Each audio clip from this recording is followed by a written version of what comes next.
Hi everyone and welcome back to Farrand on Film. Today I'm bringing you a review of a film that I've already reviewed on the channel, but I was sent the Blu-ray by Lionsgate and I wanted to sort of refresh the review a little bit and to go through the special features that are on that Blu-ray. So this is The Unbearable Weight of Massive Talent starring Nicolas Cage, and it was a film that came out earlier in the year. I reviewed it when it came out, so I managed to see it early through the Odeon Limitless screenings. So I saw it the sort of week of release, but the Monday on the week of release. And I very much enjoyed it, and I still enjoy it. I know I said that I was going to refresh the review, but I still very much enjoy this film. It's a funny film. It's a film that took me by surprise with how funny it was. It morphs into some kind of action film towards the end. But again, I very much enjoyed it. It didn't upset me. It got me a little bit riled that so many people were sniffy about it upon its release, that they were saying, "Oh, I thought it was going to be this film. I thought it was going to be a bit better than this. For an idea as good as it is, it doesn't quite execute it well enough." Again, I think people are being a little bit sniffy there.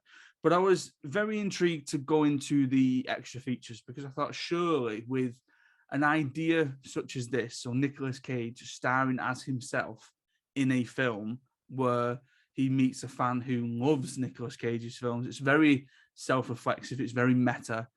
What would the features look like? Would we get a really extensive set of features that go into this idea and delve a little bit deeper? So I'm going to kind of go through the features that you get on the DVD and the Blu-ray. Now, if I'm honest, the first thing that took me by surprise is that actually the DVD doesn't feature as many features, as many special features as the Blu-ray does.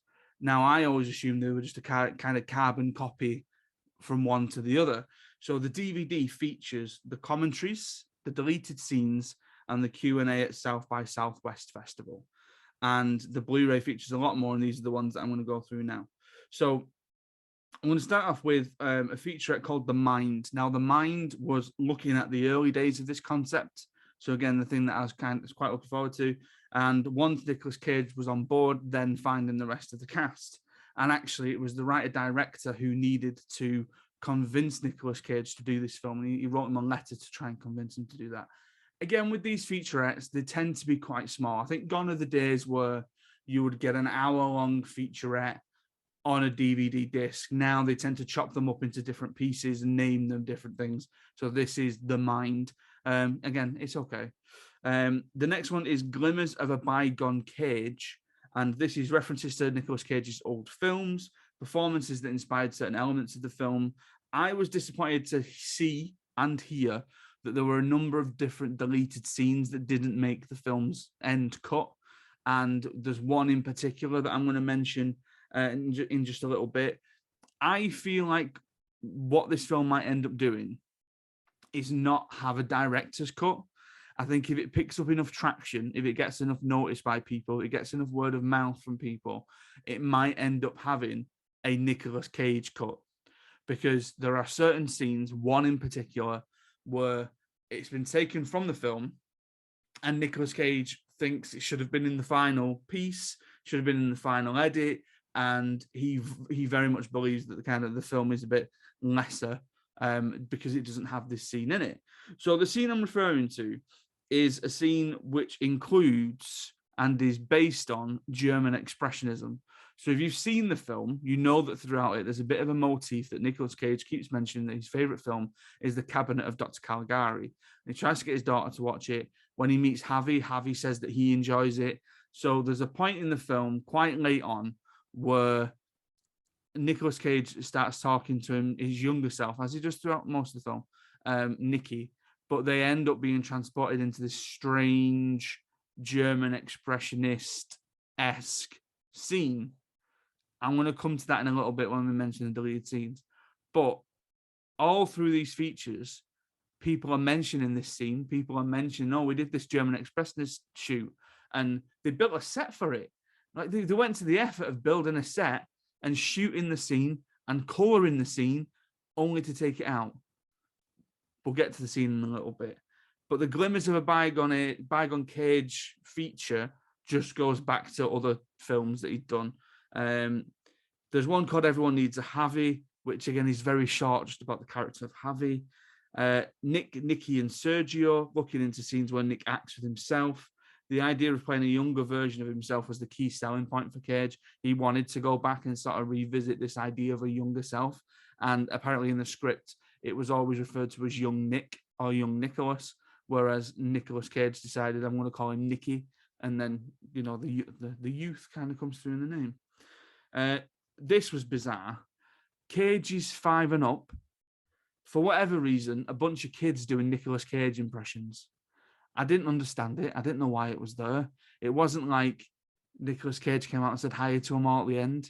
It's just a lot of kids doing impressions of Nicolas Cage in films. Bizarre. The lengthiest, other than, you know, the commentaries and whatever, is the South by Southwest Q&A. So this is about a 15-minute Q&A on stage with the cast and crew. And again, one of the most interesting tidbits was Nicolas Cage calling for the inclusion of the expressionist stuff that we got. And again, this is where I got the idea of them maybe doing a Nicolas Cage cut of Massive Talent somewhere down the line. So there were 2 deleted scenes featured on the disc, which after I watched them, I was a bit surprised because I'm sure I saw an extra deleted scene during the summer. During the months after the film that was released on social media, and it wasn't included here, but we'll get to that. Oh, interesting. So the first one is one called Wi-Fi. Now, the Wi-Fi sequence is very, very simple. And again, this was released on Twitter. Nicolas Cage says, what's the Wi-Fi password? Javi says, I'm going to spell it out to you. And then he spells out National Treasure 2, Book of Secrets. Another gag about a Nicolas Cage film. Very short. Again, very sort of inconsequential. Didn't need it. The next one is one that's called Caligari. And again, this was the point where I thought, oh, is this where we're going to get the German Expressionism? And it is. This is the German Expressionist scene in full. Coloured, black and white. And I can understand why they cut it. Because ultimately, for cinephiles, for people like me, for people like you, I'm assuming watching, who have a bit of, let's say, you know, background knowledge into cinema and know a little bit about German expressions, I can't say that I know a ton, that we would have enjoyed it. We would have thought, oh, that's a bit weird. That's a nice inclusion. I'm glad they did that. I can imagine the mainstream audience thinking, what the bloody hell's going on here? And if I'd gone to watch this with my wife and that scene was in it, she would have gone, what the bloody hell is going on here? So that's probably why they cut it. And whether that's a good idea or not, I don't know, because I suppose at the end of the day, this film's trying to be something different. It's trying to be something original. So that's it. That's a pretty decent, swift run through of the features. And I think, if I'm honest, if you enjoyed the film that much that you knew that you were going to go and pick it up, you're going to go and pick it up regardless. If you're somebody who is, for whatever reason, debating picking it up dependent on the features, there is some interesting stuff in here. I don't think there's anything sort of mind-blowing, but if you're a bit of a completionist and you want to see this German Expressionist scene, this is where to go. The Unbearable Weight of Massive Talent in the UK was released on digital on the 8th of July, so I'm a little bit behind on this one, and on Steelbook, 4K UHD, Blu-ray and DVD on the 11th of July. So you can buy it now. It's in shops now. And I'd recommend checking out the film anyway, because as I've said, it's one of my favorite films of the year. It's now number 3 in my top 10 rankings because Top Gun Maverick sort of scores between Batman and Massive Talent. I'd recommend it. I recommend giving it a go, especially if you've not seen it. And if you're a person who collects DVDs, if you're a person who collects Blu-rays or even 4K or even Steelbooks, again, I'd recommend it because I think that German Expressionist scene is a very interesting inclusion to an otherwise good film. Yeah, that's pretty much it. I'm going to do another one of these very quick, and you'll tell that I'm going to record it straight afterwards because my T-shirt will not change. And that's going to be for The Lost City. Now, The Lost City wasn't the film that I saw in the cinema, so there's going to be a little bit of an extended film review of that one, and then the features as well on that. But pretty much that's it for Massive Talent. So thank you very much for watching. Thank you very much for listening.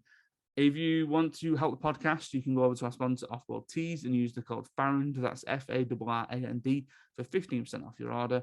Follow me on Twitter, @AdamFarrand and @FarrandandFilm. Stay safe, look after each other, and I will see you next time.